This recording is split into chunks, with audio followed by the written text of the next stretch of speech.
Sobat Milenial, kalian sedang menyaksikan program Top News by IDN Times bersama saya, Larasati Putri. Selama 30 menit ke depan, kami akan menyajikan rangkuman Top News sepanjang hari ini, Selasa 4 Oktober 2022. Kita awali Top News hari ini dengan informasi terkait tragedi maut Kanjuruhan. Seorang saksi hidup yaitu asisten pelatih Persebaya, Mustaqim, yang berbagi cerita bagaimana mencekamnya suasana Stadion Kanjuruhan usai pertandingan Arema FC versus Persebaya Surabaya pada Sabtu malam kemarin. Lalu bagaimana kisah Mustaqim bisa keluar dari Stadion Kanjuruhan pada malam itu? Kita simak kisahnya dalam video berikut ini.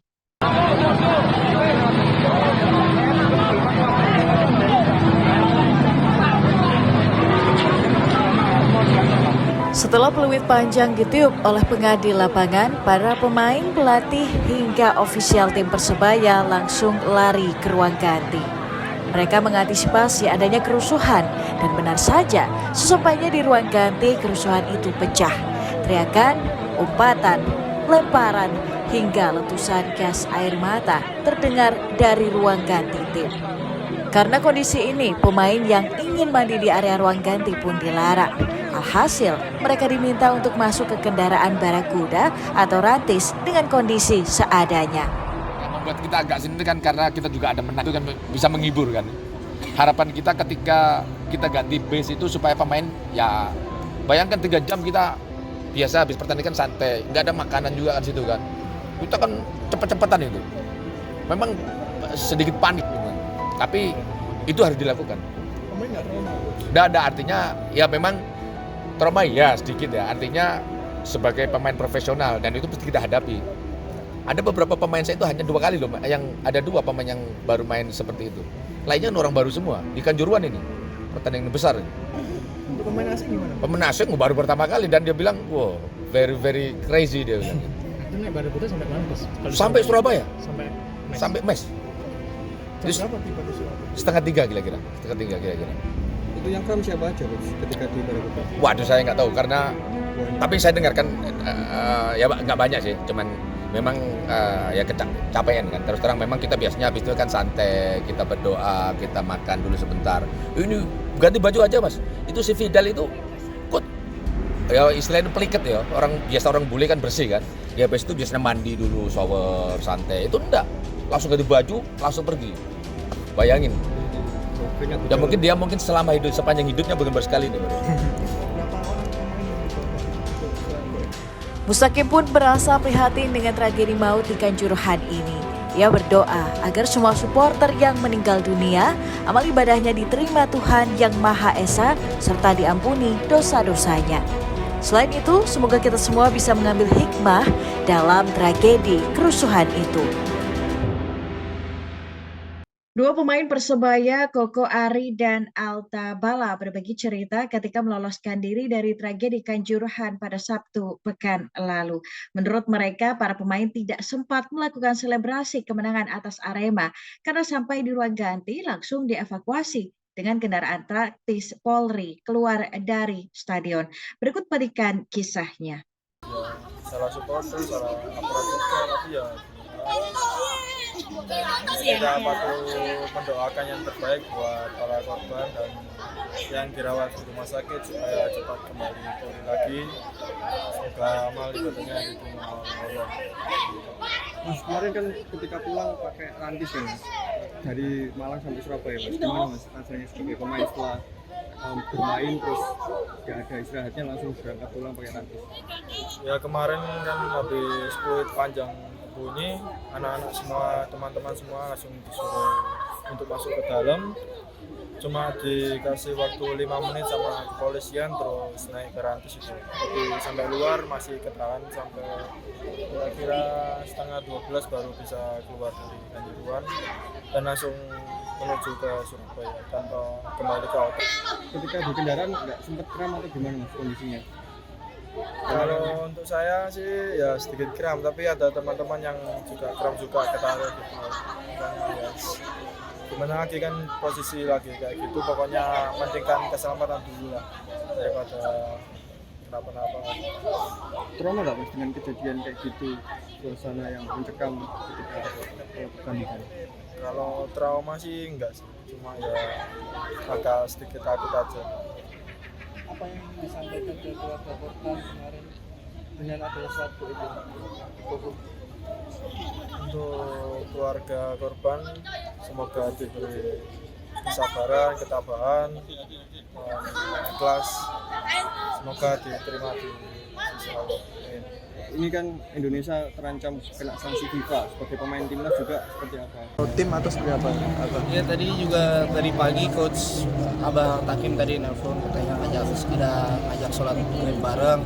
Terus ya udah Alta sama teman-teman yang lain langsung ikut ya tadi ya gitu. Alta kan kemarin juga ikut main juga ya. Terus gimana kemarin suasananya sampai ada yang meninggal gitu? Ya kalau Alta sih ya suasananya kemarin memang sedikit ya agak gimana tapi ya untuk keluarga korban yang turut berduka cita, kami dari saya mewakili pemain juga turut berduka cita atas kejadian tragedi di Stadion Kanjuruhan. Mudah-mudahan ini menjadi tragedi yang terakhir, terus juga menjadi pelajaran buat supporter-supporter yang lain juga, bukan hanya yang kemarin tapi juga yang lain untuk bisa lebih baik lagi ke depannya. Terus ini kan kompetisi untuk sementara diliburkan, gimana tanggapannya? Kalau tanggapannya mungkin memang ya kalau dari Alta sih ya sudah ikut aja apa yang mungkin diputuskan. Yang penting untuk keluarga, yang penting selesai dulu masalah ini semua. Habis itu mungkin sudah selesai semua ya mungkin bisa lanjut lagi insyaallah. Yang penting selesai dulu lah masalah ini. Artinya seluruh pemain Persebaya turut berduka ya? Iya, seluruh pemain Persebaya juga merasakan juga ya, karena ya kejadian itu nggak ada yang bisa tahu ya gimana depannya ya. Tapi ya itulah udah memang takdir ya, itulah buat pelajaran ke depannya lagi lah buat supporter. Kan ini cuma pertandingan sepak bola, ada menang ada kalah ya, ini balik lagi ini kan cuma hiburan buat kita semua kan juga. Ada pesan kepada supporter? Jika tadi di awal Top News ada kisah dari asisten pelatih Persebaya, kali ini giliran seorang warga Eko Prianto yang tak kuasa menahan tangis saat kembali menceritakan insiden kerusuhan di Stadion Kanjuruhan pada Sabtu malam kemarin.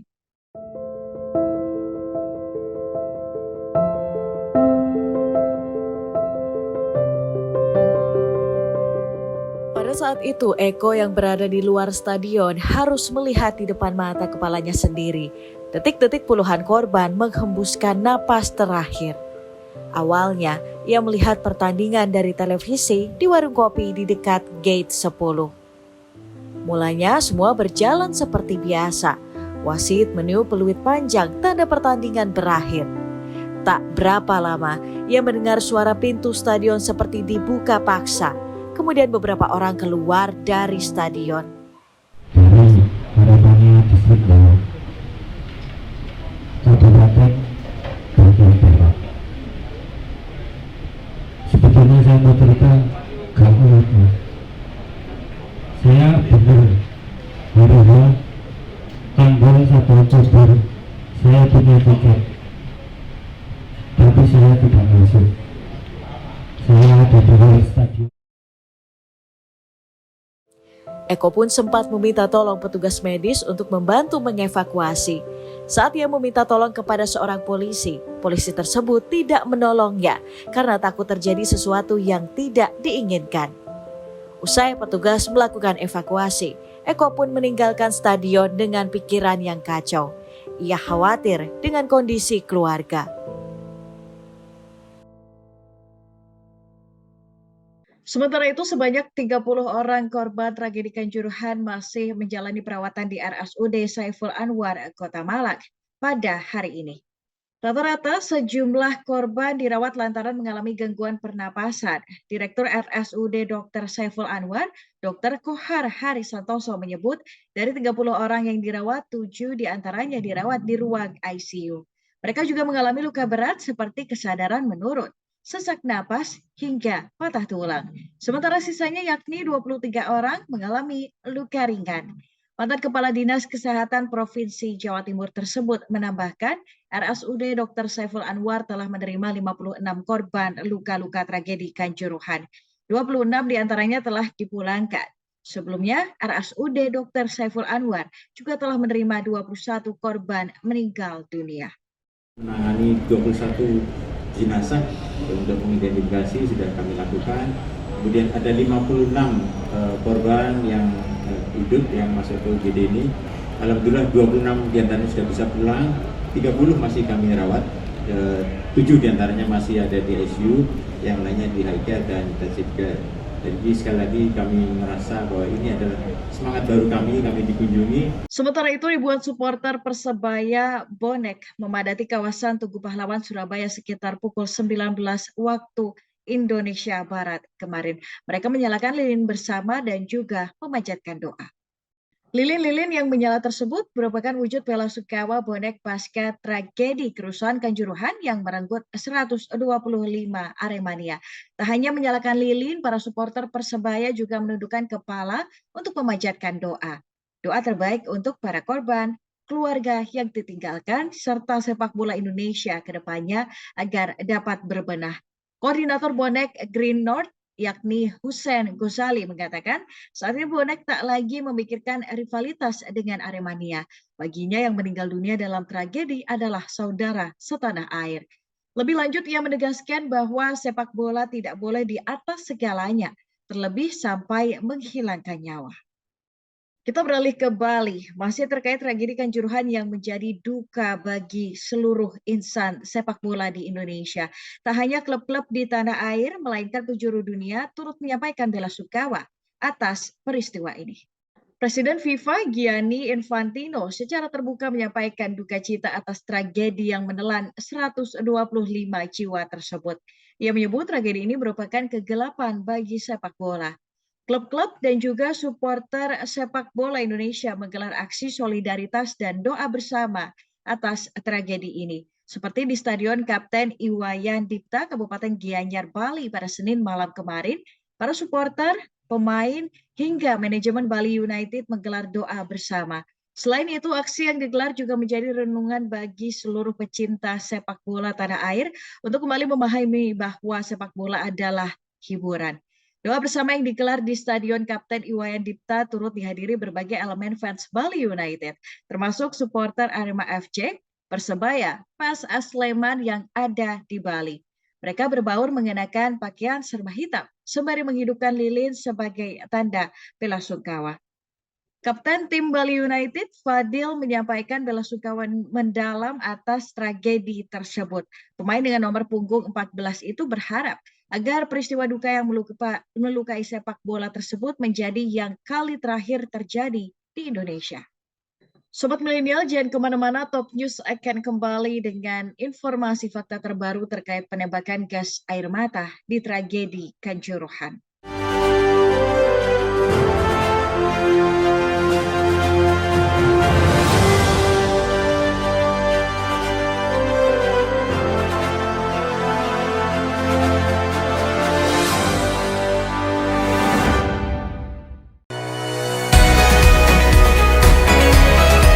IDN Programmatic OOH is the first internet and GPS-connected out-of-home media platform.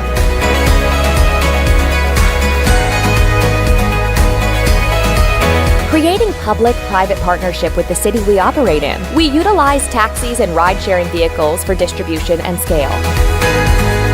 Our proprietary technology provides granular audience targeting from hyper-local location, time, weather, to dynamic content.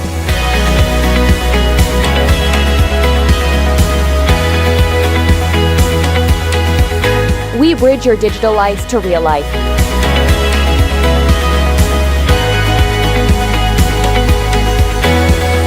Our innovation revolves around engagement and impact with emphasis on action. IDN Programmatic OOH. Smart screens for smarter cities.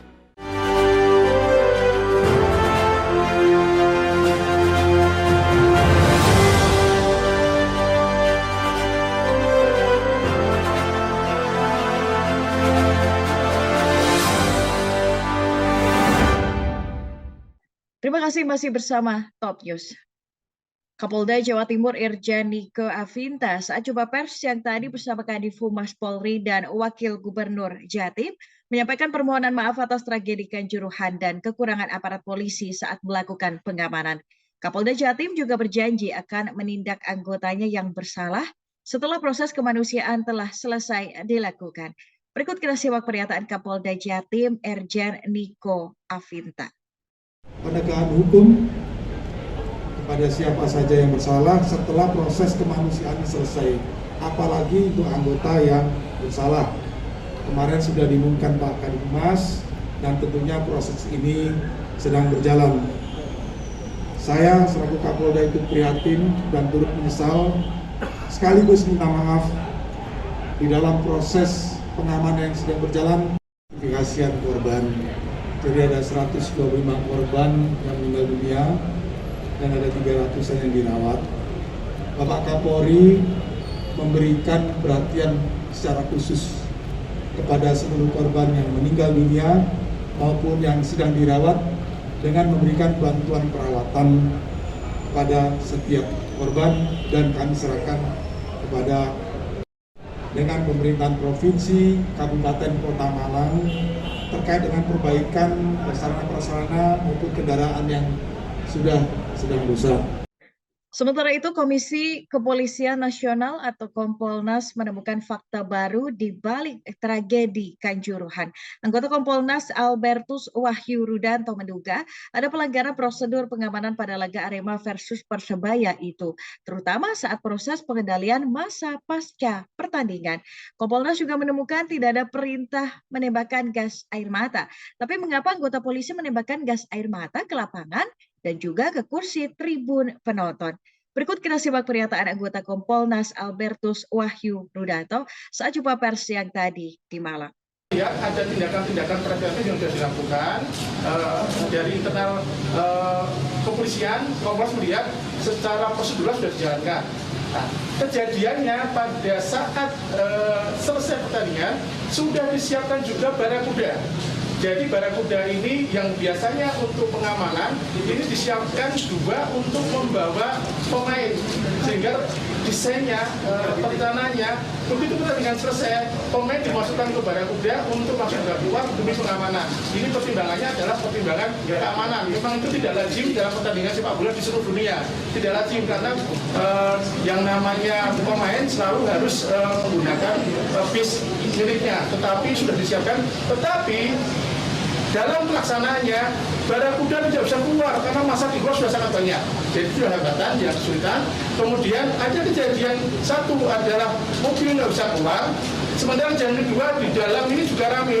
Nah, dua hal ini saya kira yang perlu dipahami yang sekarang sedang diteliti di mana sebab utamanya sampai kemudian ada gas air mata yang menurut beberapa informasi itu yang menjadi pemicu kemudian orang berebutan untuk keluar pintu.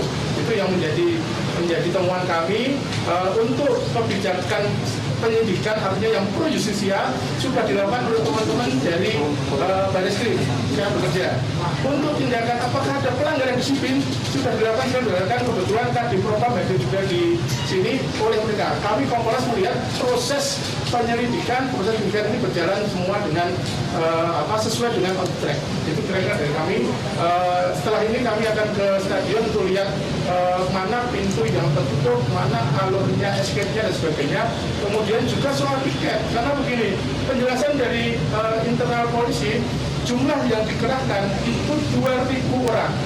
Dari 2.000 orang itu yang anggota Polres Malang 600 orang. Karena anggota Malang itu ada 1.000 berapa gitu kan, mereka juga dinas di proses sebagainya yang dikerahkan dalam pertandingan 600. Sehingga yang 1.400 itu adalah bantuan-bantuan, baik itu dari Polres lain, dari BRIMOB, dari TNI. Nah, kendali itu akan tentu sulit karena pelatihan mereka sudah berlatih, ada latihan escape, latihan bencana, itu dilakukan sampai 6 kali, tetapi hanya bisa dilakukan pada internal anggota Polres Malang. Karena kami dari Kompolnas mengamatinya di internal polisi, begitu artinya benar, tetapi di lapangan kejadian seperti itu pada saat pertandingan setengah main itu masih ada orang di luar yang memakai gelang tiket penonton, sementara gelang penuh, sehingga logikanya orang yang sudah punya gelang tiket harusnya kan boleh masuk, tetapi tidak bisa masuk karena tiket karena stadion sudah penuh. Jadi memang ini kondisi-kondisi yang terjadi. Kami akan memberikan nanti semua di Jakarta, kami akan membuat laporan. Kami akan laporan kepada Ketua Komponas. Kebetulan Ketua Komponas itu Pak Mahfud MD, anggota Menko Polhukam. Beberapa rekomendasi akan kami sampaikan karena kejadian ini menjadi pelajaran kita bahwa tidak bisa polisi saja disalahkan, tetapi ternyata ini ada beberapa aspek seperti ada penyelenggara, ada panpel, ada dari Liga Indonesia, ada juga dari pihak lain, juga mohon maaf budaya penonton yang tentu tidak semua penonton buruk. Jadi kalau kita perhatikan penonton yang terkait juga banyak. Kapasitas stadion itu kemarin kami ketemu Pak Bupati, ada Kepala Dinas Pemuda Olahraga, hanya 38.000 penonton itu kalau penuh, tetapi tiket yang dicetak ternyata lebih dari itu. Kami belum bisa konfirmasi kepada pihak Anda karena itu bukan menjadi wilayah kami, sehingga nanti kami akan minta bantuan kepada tim khusus yang sudah dibentuk oleh Pak Menko Polhukam memberikan tambahan data itu sehingga nanti hasilnya akan lebih lengkap. Demikian penjelasan kami dari Pak Polres. Tadi Bapak kan menyatakan kalau ada konfirmasi ke Polres ya Pak mengenai tidak ada instruksi kunci, tidak ada instruksi gas air mata. Tapi kan Bapak juga menyatakan bahwa sebenarnya kalau dari Polres Malang sekitar 600 personil, sisanya 2.000, itu berarti 1.400 dari Polda. Nah artinya kan konfirmasinya agak rancu. Begini, berarti di lapangan ada yang tidak menjalankan instruksi. Itulah kemudian untuk sementara keputusan yang dilakukan Bapak Kapolri mencopot ada Kapolres sebagai yang bertanggung jawab, yang bertanggung jawab. Kemudian ada 9 dari Komandan Brimob dari Danton sampai Jambi yang dicopot. Sekarang sudah diperiksa. Hari ini sampai besok akan diperiksa baik dari Propam maupun Barreskrim untuk melihat kalau ada pelanggaran pidana wilayahnya Barreskrim, kalau ada pelanggaran etik wilayahnya Propam. Ini sedang Kadif Propam dari sini. Kemudian dari Barreskrim beberapa pejabat juga dari sini langsung mengawasi proses pemeriksaan. Jadi begitu Mbak. Jadi ada dugaan memang terjadi terjadi pelanggaran instruksi ya. Dan ini akan kita cek siapa yang melakukan, tidak ada perintah untuk itu. Ada rekaman yang kami terima, rekaman ketika apel dilakukan 5 jam sebelum pertandingan. Dalam apel itu ada salah satu instruksi yang dilakukan berulang-ulang oleh Kapolres bahwa tidak boleh melakukan tindakan kekerasan atau eksesif baik dalam keadaan apapun. Jadi kemudian juga ada perintah untuk semua anggota yang membawa senjata untuk dititikkan, sehingga di dalam stadion tidak ada satupun anggota Polri yang membawa senjata. Ada gas air mata itu dipegang oleh teman-teman yang memang bawa, dan sebetulnya tidak ada instruksi itu karena itu harusnya dilakukan untuk di luar. Kemudian yang kedua, kejadian gas air mata itu setelah pertandingan selesai. Berarti ada pelanggaran aturan Pak? Kalau yang kita sedang teliti begini, aturan di FIFA menyebutkan memang membawa saja tidak boleh. Nah ini sedang kita teliti mengapa sampai terjadi seperti itu, karena tidak ada instruksi untuk dari materi yang sedang kita sedang teliti dari pihak Barreskrim maupun Propam. Kami Komponas kan tidak punya kewenangan sampai pro justisia, tetapi kami memantau semua proses yang sudah dilakukan. Kalau mendapatkan data berarti konfirmasi kalau memang ada pintu terkunci ya Pak ya? Informasi itu justru yang sampai barusan dari 5 menit yang lalu sebelum kesini belum ada penjelasan secara resmi siapa yang mengunci pintu. Tapi memang ada pintu terkunci ya? Ada pintu terkunci, ada. Berarti pintu yang dibuka hanya satu dari 20 saya kurang tahu pasti. Tadi penjelasan ada 12 pintu, kemudian ada 2 pintu besar. Kurang pasti saya, tetapi ada yang itu menjadi penonton. Pak, sebetulnya dari temuan yang Bapak lakukan selama ini itu siapa yang sebetulnya pegang kunci Pak? Harusnya kunci itu. Kemudian kunci bisa kami belum sampai sana, tetapi secara logika yang pegang kunci adalah panpel. Secara logika, nggak mungkin polisi pegang kunci. Ya, tidak unfair. Nah, tetapi kepastiannya tentu membutuhkan pendalaman lagi. Sebetulnya siapa yang membuat kunci ini, karena di mana-mana di pertandingan sepak bola selalu 15 terakhir itu dibuka untuk kesempatan penonton yang akan keluar lebih dahulu. Ini enggak, kesempatan itu sampai terjadi kejadian. Jadi ini ada dua kejadian yang harus dipahami. Satu, ada di luar stadion ketika pemain Persebaya akan dibawa keluar terhambat penonton. Yang kedua, di dalam juga ada masa kita yang kemudian muncullah tembakan gas air mata itu. Sobat Milenial, jangan kemana-mana, Top News akan kembali dengan informasi keberhasilan Garuda Muda atas tim nasional Guam.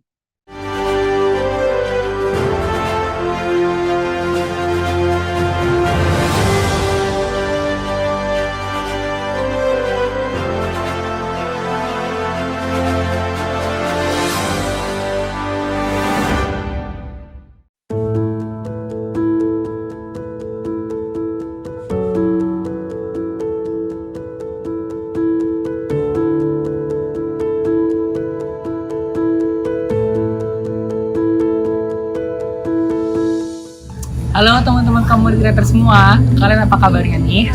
Nggak kerasa ternyata IDN Times Community udah menginjak usia yang ke-5 tahun. Terima kasih buat teman-teman writer yang udah setia menemani kami selama 5 tahun ini.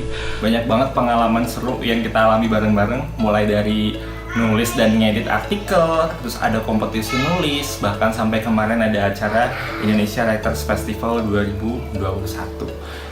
Aku apresiasi banget semangat dan ide-ide gila kalian bikin artikel itu keren banget.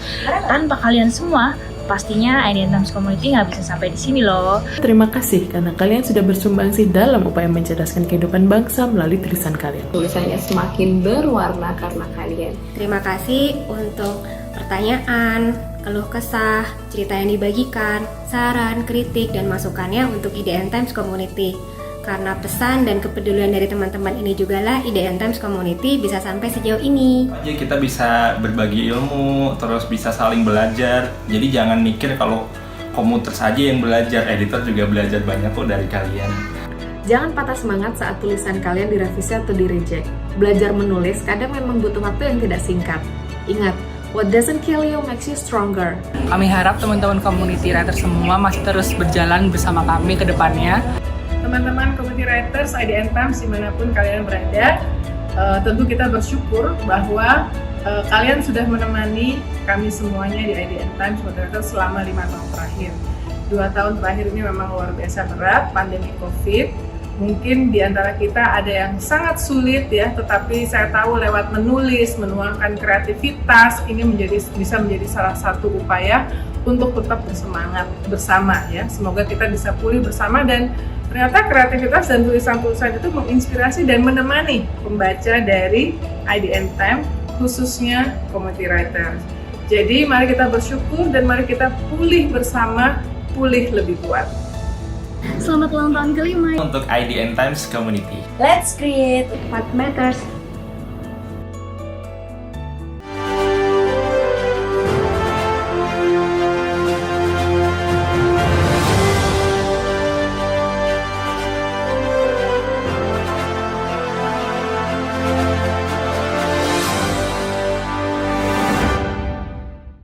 Kembali lagi di Top News. Ratusan tenaga kesehatan sekota Bima, Nusa Tenggara Barat melakukan aksi demonstrasi di depan Dinas Kesehatan Kota Bima pada Senin kemarin. Mereka memprotes terkait keputusan peraturan daerah yang hanya memperbolehkan tenaga kontrak untuk mengikuti seleksi PPPK 2022. Di hadapan Kepala Dinkes Kota Bima, Ahmad, masa aksi meminta kejelasan terkait surat keputusan tenaga kesehatan sukarela Puskesmas Sekota Bima. Karena sejauh ini rekomendasi mereka bekerja hanya sekedar surat pengantar, bukan yang diterbitkan pemerintah. Mereka juga menuntut agar nakes sukarela bisa masuk pendataan administratif Badan Kepegawaian Negara. Jika tidak, sekiranya tenaga sukarela dapat diberikan upah yang bersumber dari anggaran daerah. Begitupun dengan Indra, ia meminta Dinkes Kota Bima agar secara terbuka melakukan pengangkatan tenaga kontrak baru. Kebijakan selama ini terkesan tersembunyi dan tiba-tiba diangkat oleh Pemkot Bima, padahal mereka belum lama ini melakukan pengabdian. Setelah menyampaikan tuntutan, Kepala Dinkes Bima Ahmad menemui masa aksi dan berjanji akan merevisi SK Tenaga Sukarela. SK kontrak juga akan dibahas bersama dengan Pemkot Bima sesuai kemampuan APBD. Sementara itu, Timnas Indonesia U16 mengawali kualifikasi Piala Asia U17 2023 dengan meyakinkan. Bertemu dengan Guam di Stadion Pakansari pada Senin malam kemarin, Garuda Muda menang telak dengan skor 14-0. Pasukan Garuda langsung tampil eksplosif sejak fluid kick-off dibunyikan. Timnas U16 mengurung Guam setelah lapangan lantaran tak mendapat pressing ketat. Gol demi gol dicetak tim asuhan Bima Sakti dengan mudah. Indonesia sudah unggul 3-0 saat duel baru berusia 25 menit berkat hat-trick yang dicetak Arkan Kakak Putra. Berselang 7 menit, Timnas U16 mendulang pundi-pundi keunggulan. Muhammad Narendra Tegar dan Rizky Afrizal membuat Indonesia unggul 5-0 atas Guam pada menit ke-32. Pada menit 34, Kakak sukses mencatatkan hat-tricknya pada laga ini. Tembakan kerasnya tak mampu dibendung kiper Guam, Jacob Anthony Tovas. Indonesia pun masih haus gol di babak pertama. Sultan Zaki Pramana mencatatkan namanya di papan skor pada menit ke-45, sekaligus menutup jeda babak dengan skor keunggulan 7-0. Pelatih Timnas U16 Bima Sakti langsung melakukan banyak pergantian pemain. Maklum, Garuda Muda sudah di atas angin berkat rentetan gol yang tercipta di babak pertama. Pergantian pemain itu pun tak mengganggu permainan anak-anak asuhnya. Garuda Muda tetap tampil lepas dan mampu menceploskan 7 gol tambahan. Informasi tadi menutup perjumpaan kita hari ini. Sobat Milenial, terima kasih sudah menyaksikan Top News. Ikuti terus perkembangan berita-berita terbaru hanya di IDN Times. Dan saksikan terus Top News by IDN Times setiap Senin hingga Jumat pukul 18.30 waktu Indonesia Barat. Dan jangan lupa untuk mendownload IDN App. Selar Sati Putri bersama tim yang bertugas mengucapkan terima kasih. Terus patuhi protokol kesehatan dan sampai jumpa.